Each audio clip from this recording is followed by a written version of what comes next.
Hi guys, I'm Maria, and the topic I chose for the subcultures speech was the Chicano subculture. Now, I chose this one because I'm really passionate about it, and because I consider myself to be a Mexican American, not necessarily a Chicano. A Chicano is a person that was born in the United States, um, but both parents are both Mexican. So that's what a Chicano means, but I consider myself as a Mexican American, meaning that I was born in Mexico, but I was raised in the United States ever since I was really, really young, like a year and a half. So the Chicano subculture, also Mexican American, I have did some digging around, and I found out in digging around that the Hispanic community has been growing for a really long time. Um, the Kansas City has had many different types of Hispanics, but most of them were Mexican that came around the late 1800s when they were still going the gold rush and such. During the Great Depression, during the 50s, especially the 60s and 70s, there was a lot of more immigration going on from Mexico. So I'm gonna tell you what a culture is, a subculture, and a discourse. Okay, a subculture is, as stated by our Arthur from the Subcultures of the Basics on page 16, that it's a person that creates their own identity, or a group of people that creates their own identity, the way they dress, the way they talk. That that's the way of them being. A culture to me means being and growing up taught a certain way, uh, bringing back and keeping your ancestors' roots, such as for my culture was that they stay at home, they don't work, they make sure the house is clean all the time.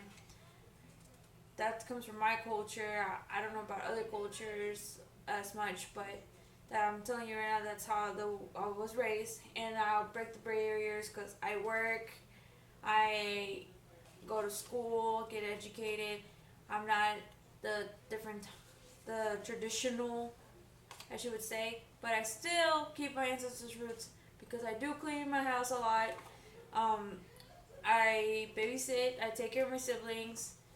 I'm basically another mother in the house. So that is how I keep my ancestral roots because I also cook. And a discourse, I learned this last semester from our discourse class. Uh, we had a research paper from this Arthur G. from a journal. It stated that the discourse was the way of people talking, living, the body positioning. So I would like to tie in the fact that discourse and the subcultures are both related because you're both expressing the person you are. And so I would consider to have one subculture but two discourses. And I learned that I had two discourses because at home I speak Spanish. I was taught to cook certain dishes and clean. But outside my house, I was taught how to stand up for myself, my rights, how uh, different dishes actually. I learned how to make different dishes. So I have a different way of talking to people. And so that's how I would say I would have two different discourses, but I would still have that one subculture because I would fit in the category of Chicanos or Mexican Americans because sometimes people put them together and it's totally fine with me. So, as I grew up in Kansas City, I went from a mostly African American school to a mostly Hispanic school. And it was a big transition because in my first elementary school, I was used to seeing dark colored people, darker than me, and it didn't really freak me out at this moment because I'm little. I got along with everyone just perfectly fine, and I found it weird to find anybody that was lighter than me because I felt like I was the lightest person in at the building. But as I went to the other elementary school, and mostly Hispanic, I realized that holy cow, like there are people that are that are similar to me and people that are lighter than me. Like I opened up my mind in there, and I realized that yes, there are different people, and I had a lot of in common with these people. So because we would talk in Spanish sometimes, but then the term Spanglish came into my life, so we would be speaking in English and Spanish at the same time and switching off words and on because we would know one word in Spanish that we didn't know in English and vice versa. So as I grew up there, I started helping out at the school, and I would be asked to translate for parents and for teachers that didn't know the same language. And it was interesting because I found out myself that I could actually do that, talk in one language while the other person was talking in a different language. Like, I found it weird, but it was interesting, and I was amazed that I could do that. So, uh, from researching these books, I found that one of the authors that wrote Chicano Manifesto, um, the Arthur Renan, he explains, and he's also very passionate about talking about this topic. He talks about how back in the day, like they were treated a certain way because of the skin color. He also talked about the history of how the United States came to be, and not gonna get too much into that topic because that's a different topic. It gets way out of control. But he states how Chicanos are made more for than what they are and what they appear. He calls them a revolt, and that sooner or later that they will uprise and whatnot. And I believe that we are uprising because we are breaking barriers, and we are breaking stereotypes. And I feel not just with my subculture or my culture, I feel like as new generations come, we are breaking barriers and making sure that people see that we are more than what we are appearing to be.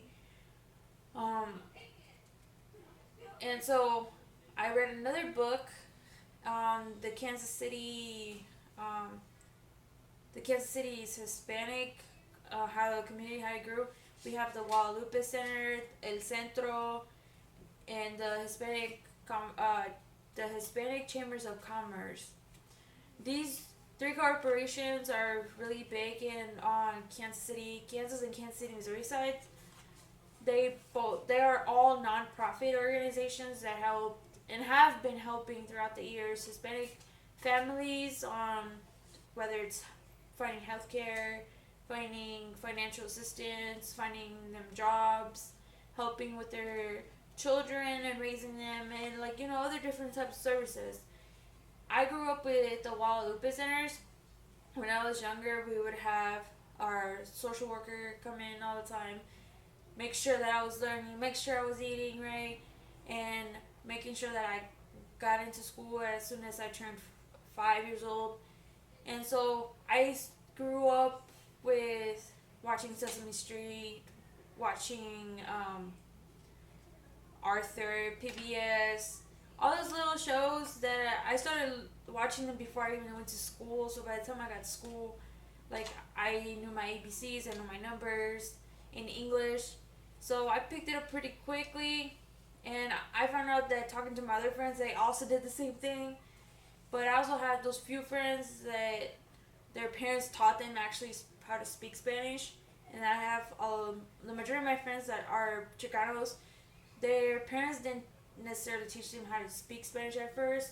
They just went on talking to them in English because they thought that, well, you're in America, you really don't need to speak Spanish like that.